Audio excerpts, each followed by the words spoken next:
This is Extemporaneously, presented by Jacobin Brothers. And now, Mark Jacobin. For the past two presidential elections, a majority of the electorate has held their noses while punching their presidential ballots because of the quality of candidates listed thereon, and nothing improves in 2 days. In fact, it's the least desirable ticket in the modern era. In the spirit of fantasy sports, where players are drafted onto fantasy teams and their real-life performances determine the outcome of fantasy matches, we have asked people who they would draft to be the next President of the United States. The answer will surprise you. I am Mark Jacobin, along with my brother James, and this is Extemporaneously. In this episode, we will introduce 4 runners-up, talk about a fascinating write-in candidate, and then reveal the people's choice for president in 2025. James, for much of the year, you have been interviewing acquaintances and strangers alike to see which post-World War II president they would draft to be president today. How did this come to be? Well, it came to be, Mark, because on a dreary spring day some months ago, while I was planning for my fantasy football draft, which would be half a year away, I was stuck in a very boring political conversation, and it struck me that I was more interested in thinking about my fantasy football team than listening to anything this person had to say about politics. So I posed the hypothetical. Hey, who would you vote for president, any World War II president till today, to include Biden and Trump?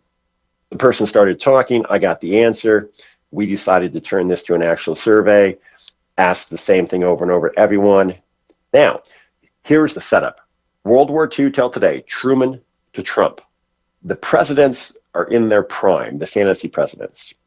They've been off in a bubble somewhere, observing America. They're the same age, and they get one do-over, meaning they learn from their mistakes. And the question was, which president would you bring back to take office in January to handle the actual state of affairs that the president will deal with? And that's how it came about. We're picking a president post-World War II, any president who gets to come back having full knowledge of current events since their time as president, is the same age, and we would just pull them right out of their past presidency and put them right into this new one. We will start with 5th place, the person who would be least likely to be picked as president in 2025. James, who is it? In 5th place, our 44th president, Barack Obama. Barack Obama, 5th place. All right, that is surprising. Given his popularity during his presidency, the fact that he would still be in the public consciousness. Maybe he's in the public consciousness for a bad reason, but that opens it up. We have 4 more places in front of Barack Obama. Let's keep it moving along. 4th place. 4th place, this was the outlier. Our 41st president, Papa Bush, George H.W. Bush. Read my lips. No new taxes. I think that's what got him unreelected or unelected in 1992. The most common comment I heard from him is statesman, mature, steady, and also the Iraq War, the first Iraq War, the removal of Saddam Hussein. But mainly his acumen, and I think it's a reflection of how degraded the office of the presidency has become. Yeah, I wonder if we could put Dana Carvey in, if anyone would notice a difference. He makes a better Joe Biden than Joe Biden on Saturday Night Live. So that's 4th place. Moving into 3rd, what do we have? We have a tie. There was a late surge for the great communicator, Ronald Reagan. The first Democratic president elected after him is known as the Republican equivalent of the great communicator, Billy Clinton, William Jefferson Clinton.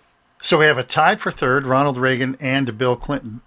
That's honestly not surprising. I would expect both Reagan and Clinton to be at the top of everyone's minds as presidents to bring forward into the present, given their popularity during their presidential terms, as well as the challenges they faced during their administrations. And they were both exceptionally polished public speakers and public presenters. Privately, Clinton had a lot of turmoils. Privately, Reagan was involved in what some would say is treason. Yeah, I'm not sure Clinton's turmoils were very private. Well, they became very public, but they were looked at as personal failings. But again, he was extraordinarily likable. And again, he was young when he left office. His wife went on to a big political career. And I think there's a nostalgia effect for Clinton because his foreign policy was rather shallow and weak, in my opinion, but that was not the opinion of the folks surveyed. His foreign policy was weak, but his diplomacy was excellent. And what I mean is that foreign leaders enjoyed Clinton. He had what they considered to be a very European flair, which I guess means a lot of schmoozing and very little of getting business done. So, again, a lot of schmoozing in the Oval Office, too. There was. Very popular personally with much of the American electorate, very popular personally with many of the international leaders. Politically, probably doesn't rank as high as other presidents for the things he actually got done. Although he was a great compromiser, worked a lot with Congress, got a lot of things done domestically. You're correct. That's the last probably excellent domestic policy president. His strategy of triangulation, more effective legislation was passed by him as a Democrat and the Newt Gingrich-led Republicans in the 90s that actually serves the country well to this day. I would consider bringing him back for domestic policy, foreign policy, not a shot. And then Ronald Reagan, of course, is credited with being president during the dissolution of the Soviet Union, communism and its influence over much of the European continent. I imagine one of the reasons that Reagan comes to mind today is that people may be seeing Russia in a less positive light these days, given what's going on in Ukraine. Perhaps they're looking back to someone to make them feel safe, and Ronald Reagan, if he did nothing else, certainly made people feel safe in the 1980s. He made them feel safe. He made them feel good about the country. He coined the phrase in a 1981 speech right before he got shot, "Make America Great Again," which I think I've heard recently. And Reagan made a late surge, especially among younger voters, much younger voters. Big surprise. Not voters, but the people surveyed. He had a singular goal. And kids, if you're listening, this is how you do it. His one foreign policy was, we're going to crush communism, focus on it for 8 years. History will decide how big a hand he had in it. Soviet Union did fall, the Eastern Bloc fell, and now there's another dictator in Russia. But hey, let's not get into the details. Knock one down, another one pops up. Tied for third place, we have Ronald Reagan, William Clinton. Before we talk about the first place pick, we had an interesting write-in candidate. So you went to one respondent and said, which president would you pick to bring forward? And this person said, well, I don't know about a president, but there's this other guy I know, and I think he would be great to put in the Oval Office in 2025. James, who is our write-in candidate for president? Former Lieutenant Colonel Oliver North. But Mark, if you could hold 1 second, I've got to update my fantasy football lineup. It's not that I'm not paying attention to you. Hold on here. Okay, trade that, cut that guy. Okay, what do you got? Oliver North, for those of you who haven't watched enough YouTube, in the 1980s was responsible for what could only be described as a gun-running operation to fund military activities in South American countries, ostensibly to ward off communism. However, this was done undercover and, according to many people's interpretations of the law, illegally. For many people, Oliver North was seen as a traitor, but there were probably an equal or greater number of people who saw Oliver North as a great American hero. History will tell us where he lands on that spectrum, but he was probably the second well-known household name in the 1980s to Ronald Reagan. Yeah, and I'm not going to wait for history. I'm just going to go ahead and declare him an organized criminal right now. It was described as gun running, but I will add to that. It was also drug dealing on a massive scale and dealing with publicly known enemies. It was a scheme that mafioso gangsters get arrested and put in jail for life for. It's called RICO, an organized crime. The thing about the person that interjected this, it's the only person that went off script as far as the president they wanted to pick. Everyone kind of talked through it, talked out loud, and they got to their pick. Some people even called me back after they considered it and sat with it for a couple days. This person was passionate about Oliver North, so passionate that it almost convinced me. I mean, I was wrapping the flag around, and I was almost ready to invade Grenada. All right. And I'm sure it would be as effective as it was the first time. Well, listen, if Reagan was president today, these college campuses, they would get rolled because that's what we did in Grenada is we just, took over a college campus. Yeah, those college kids don't stand a chance against battle-hardened Marines. Yeah, it wasn't quite like the Marines hitting the beach in Iwo Jima. Clint Eastwood made a relatively entertaining movie about it. It's like that guy on TV who makes himself out to be tough by smacking down college kids. His name escapes me, but he's all over the place on YouTube. Is that Donald Trump? Well, that would be one of them, yes. Also not on the list. Not on the list. Hey, you're giving away first place, but I hope nobody thinks that Don would be first. We're coming up to first place. Fifth place, Obama. Fourth place, Bush. Third place, we have a tie with Reagan and Clinton. None of these are surprises that they were on the list. Obama being fifth, I think I would have expected him to rank higher. That brings us to our writing candidate, Oliver North.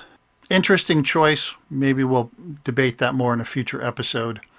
Now we're up to first place, James. The people's choice for president in 2025, if it could be anybody from 1945 forward, who did they pick? The 2024 fantasy presidential pick winner by a Democratic vote of the people.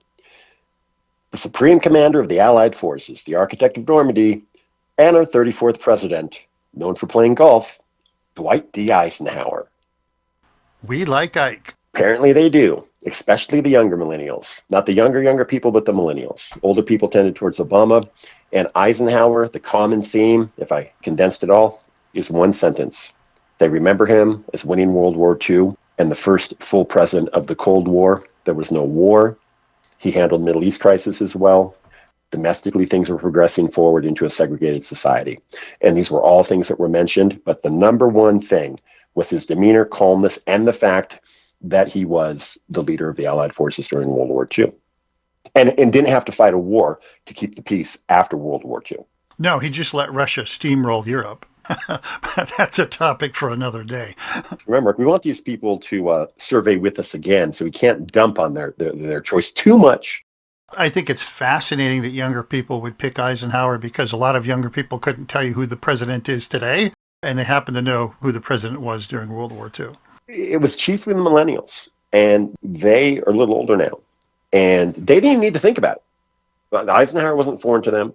I had to list off all the presidents for the older people. Like they're like, oh, which president was FDR? No. Hoover? Is Lincoln included? Millennials were lock, stock, and barrel, solid. So I have hope for the future.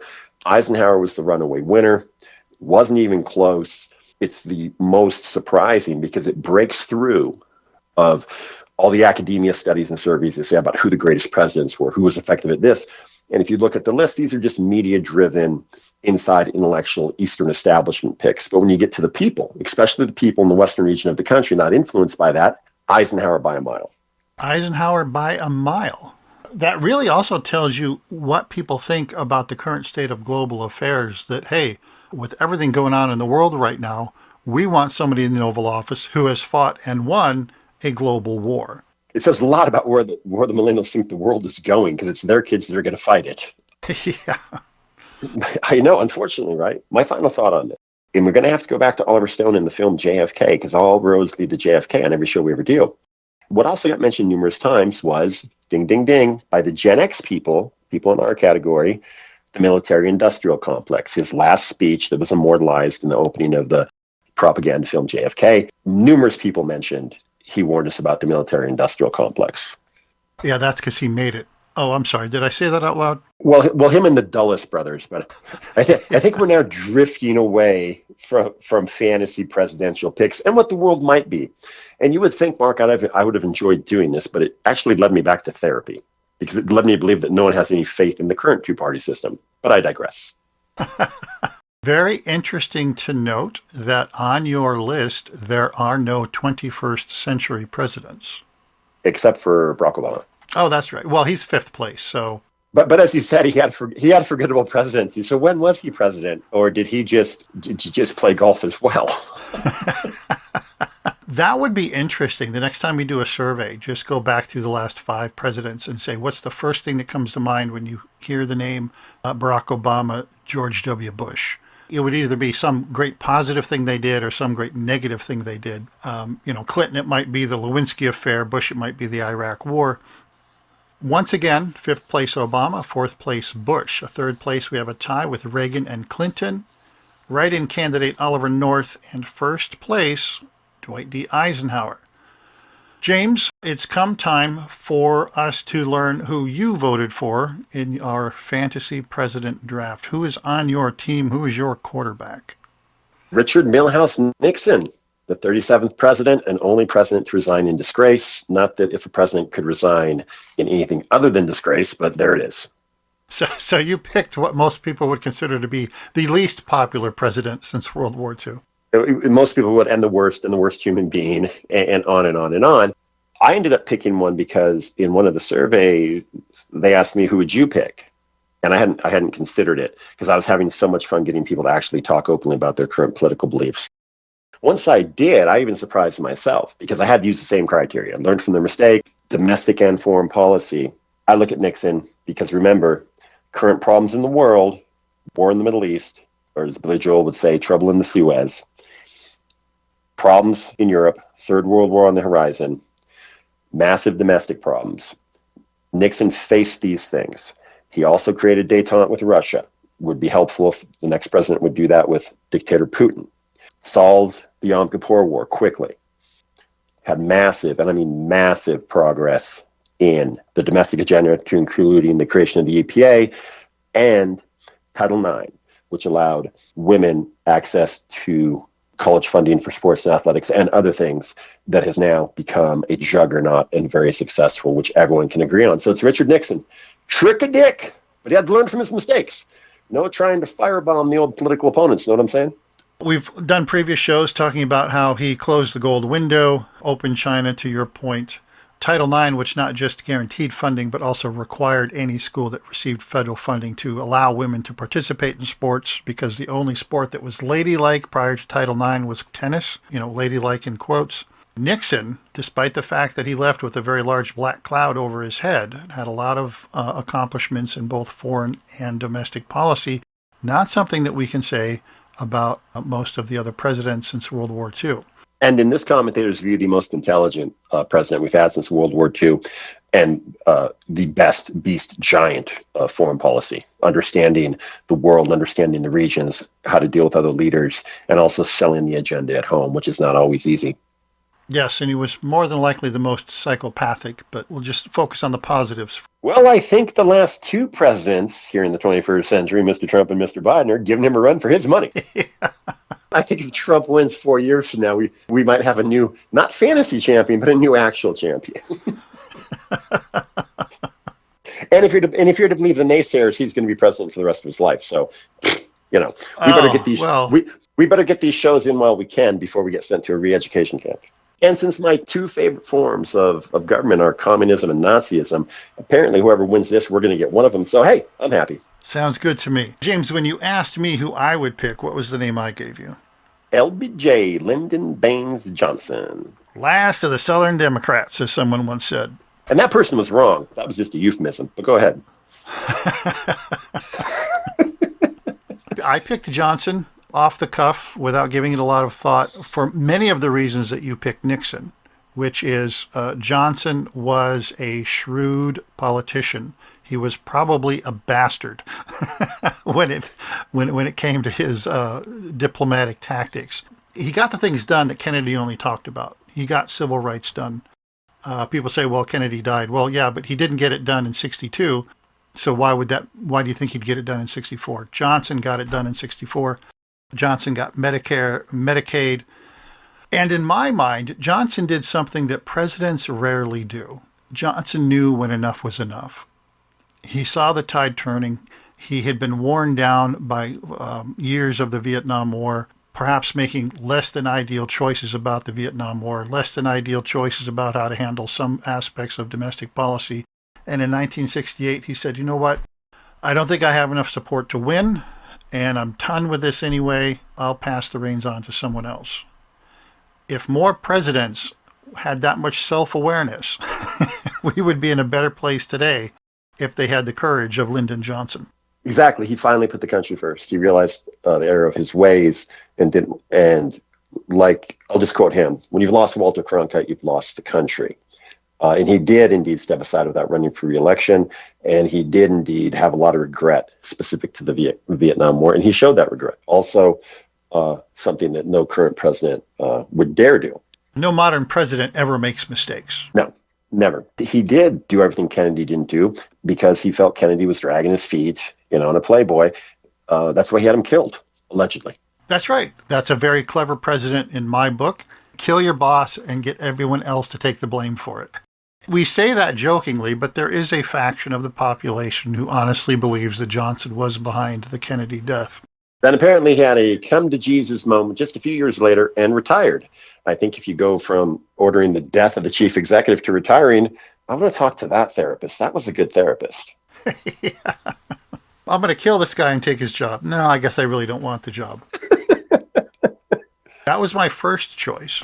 But then, upon consideration, I decided that, James, you were right, and that I would actually change my vote and bring Nixon forward. Because I think Nixon had bigger challenges. He handled those challenges better, comparatively speaking. But more importantly, Nixon could see the future. And what I mean is that he looked at the entire global landscape and said, if we don't change things, this is what's going to happen. And he predicted several things, didn't he? He certainly did. He predicted the rise of Vladimir Putin. He predicted the Middle East would remain on fire if certain foreign policy things were not enacted, and they were not. Some of that is his fault because he was driven from office and weakened the executive branch to a point where neither Ford nor Carter could get much done. He also predicted massive civil unrest if certain issues weren't addressed, specific to race relations. I think we saw that all those things have played out in the last handful of years. And to me, that pushes him over the edge. Because 30 years ago, he said, this is where you're going to be if you don't fix it. And that's where we are today. So that tells me that he had a couple of more ounces of brain power than your average bear. And to your point, I agree. He probably is the most intelligent president across the board that we've had in the modern era. Just so long as he's not out, bribing criminals, I think we'll be fine. I am not a crook. Just don't look at my desk or at these tapes. Just keep it moving, folks. Nixon gets saved because of the accidental condition I created before I considered who my pick would be, which is they learned from their mistakes. Although this is a fantasy presidential pick, if you put in the totality of his action in the Oval Office, there is no way I would choose him for anything, given the abuse of power that he freely admitted he did, but thought that he had the right to do it, which is even worse. Okay, James, to wrap up, what was the single most fascinating thing that you learned out of this exercise? Once I was able to take the conversation from the political dynamic, either Biden, Trump, Harris, Trump, and on, left versus right, up versus down, you got people to relax, and they spoke freely, sometimes at length. I listened to people for up to an hour go through this, and it revealed to me, without them saying it, the subtext was every single person wants the current political carnage to stop, because not one picked Trump, not one picked Biden. And I repeated over and over, you could. It's worth noting that most of this polling occurred before the current Democrat nominee was in place. Most of it did. I think that's why there was a late surge for a couple of our fantasy presidential hopefuls. The other thing that I think fascinated me to no end, because it didn't go the other way because Biden dropped out, so I couldn't gauge it. Every single person that voted for Reagan, I asked them a follow-up question. If it was Reagan v. Trump, right now, today, November 2024, who you got? Everyone picked Reagan.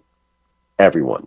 And I'm not sure if it was nostalgia or them, although voting for Trump, taking a fair assessment of Trump as a candidate as opposed to Trump's ability as president.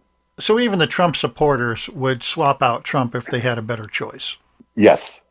Well, I think that's a little bit of consolation for those folks who think that Trump is the devil incarnate. I think it might be a small consolation. I think it'll only last from the time they hear this show until the election on Tuesday. Bears mentioning that there was not one vote for Harry Truman, Jimmy Carter, Gerald Ford, Donald Trump, Joseph Biden. John Kennedy only got one. And our listeners wouldn't be surprised because they would have known who the pointless presidents are. Yes, I think we influenced that. Or maybe we just talked about something that everyone already knew. So, Mark, that's it. I mean, I'd rather play fantasy presidents than real presidents. That's why there's no election show this year. And I spent more time on fantasy football than even considering these candidates. I mean, because I've been considering them forever. Trump's been around 9 years.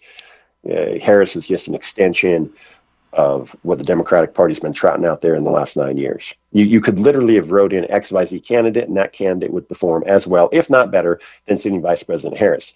No reflection upon her. She was kind of fell into this situation.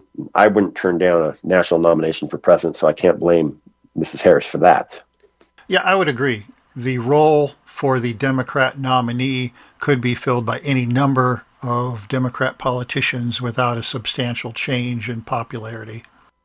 Yeah, and I'm as certain that as much as Trump's not going to run again, win or lose, coming up here in a couple of days, sitting Vice President Kamala Harris will never see a national ballot again. And if she does see a national ballot in re-election, she will just get dump trucked by whoever the Republicans run out. Well, there you have it, folks. The People's Choice for President 2025, Dwight D. Eisenhower. We've been talking extemporaneously. This has been Extemporaneously, presented by Jacobin Brothers. For more episodes and content, visit jacobinbrothers.com.